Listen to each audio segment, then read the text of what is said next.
નર્મદા લાઈવમાં તમારું સ્વાગત છે। ઝઘડિયા જીઆઈડીસીની મેટ્રોપોલિટન કંપનીમાં થયેલા બ્લાસ્ટમાં સળગી જનાર યુવકોના સગા હોવાનો દાવો કરનાર રોશન વસાવાને ધારાસભ્ય ચૈતર વસાવાએ ફડાકો ઝીકી દેવાની ઘટનામાં હવે નવો ખુલાસો સામે આવ્યો છે, જેમાં મરણ જનાર યુવકના પરિવારજનોએ રોશન વસાવાને ઓળખતા ન હોવાનું કહ્યું છે।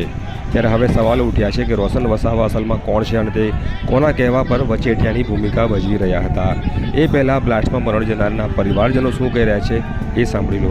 મારા નાના ભાઈનું રાજુભાઈ, અમે આજે 5 થી 6 દિવસથી આ યુનિવર્સલમાં રહીએ, પણ અમને કોઈ સુવિધા મળેલી નથી કંપની તરફથી।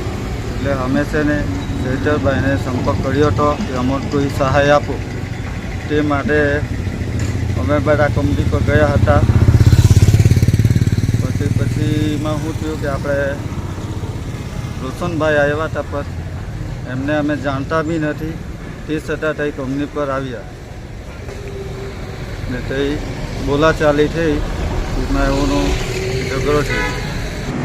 ઝઘડિયા જીઆઈડીસીમાં ગુરુવારે સવારમાં 9 વાગે જે આગ ફાટી નીકળી હતી, એની અંદર મારો જમાઈ આગની ઝપેટમાં આવી ગયેલો હતો કે એને સારી ટ્રીટમેન્ટ નથી મળતી, તો હું ફૂડ લઈને ગયો, પણ ગુરુવારે શનિવારના રોજ રાત્રે 8:30 કલાકે મારા જમાઈ એક્સપાયર થઈ ગયેલા છે। ત્યારનો કંપની પાસે હું ન્યાય માગવા માટે કલવલી રહ્યો હતો, તો મને ન્યાય માટે કોઈ મારી આગળ આવ્યું ન હતું, માટે મેં ચૈત્રભાઈને ગઈકાલે કોન્ટેક કરી અને ન્યાય માટે બોલાવેલા છે।